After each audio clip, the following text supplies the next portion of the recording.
कि आपने बात कर ही ली तो गुज़िश्ता 24 घंटे में 3,15,000 केसेस आ चुके हैं।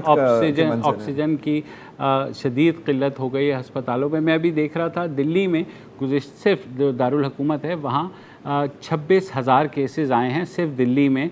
गुज़िश्ता 24 घंटे में 306 लोग वहाँ जो है वो जाँ बहक हुए हैं। और ये सूरत हाल सिर्फ दिल्ली तक महदूद नहीं है। बॉम्बे के हमने कल डॉक्टर की एक वीडियो भी चलाई थी। हरियाणा के हॉस्पिटल के जो MS हैं उन्होंने अपील की, उन्होंने कहा सिर्फ 1.5 घंटे की ऑक्सीजन रह गई है हमारे पास। अच्छा, मोदी गवर्नमेंट की एक चीज़ दिखाना चाह रहा हूँ सर, सॉरी स्क्रीन पर पहले कि आप कुछ कहें।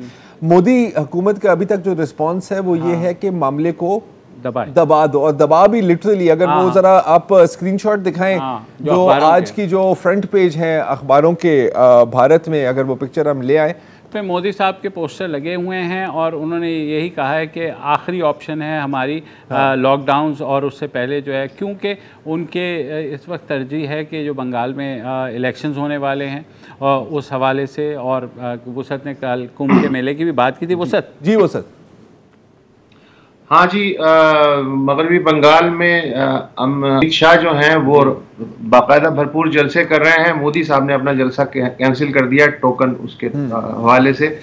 जो बड़ी खबर है भारत के हवाले से वो बीजिंग से है।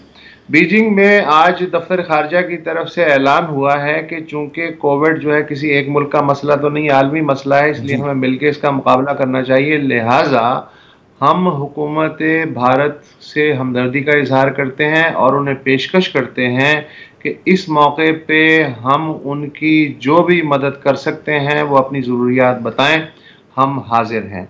जो पिछले बैकग्राउंड है पिछले 4-5 महीने का, उसमें मेरा ख्याल है कि ये एक सिग्निफिकेंट डेवलपमेंट है। अगर चाइना की पूरी दुनिया का कंसर्न है, क्योंकि भारत में अब जो केसेस आ रहे हैं ये जब से कोरोना वायरस आया है हाईएस्ट एवर रिकॉर्डेड है बाय इन एनी कंट्री।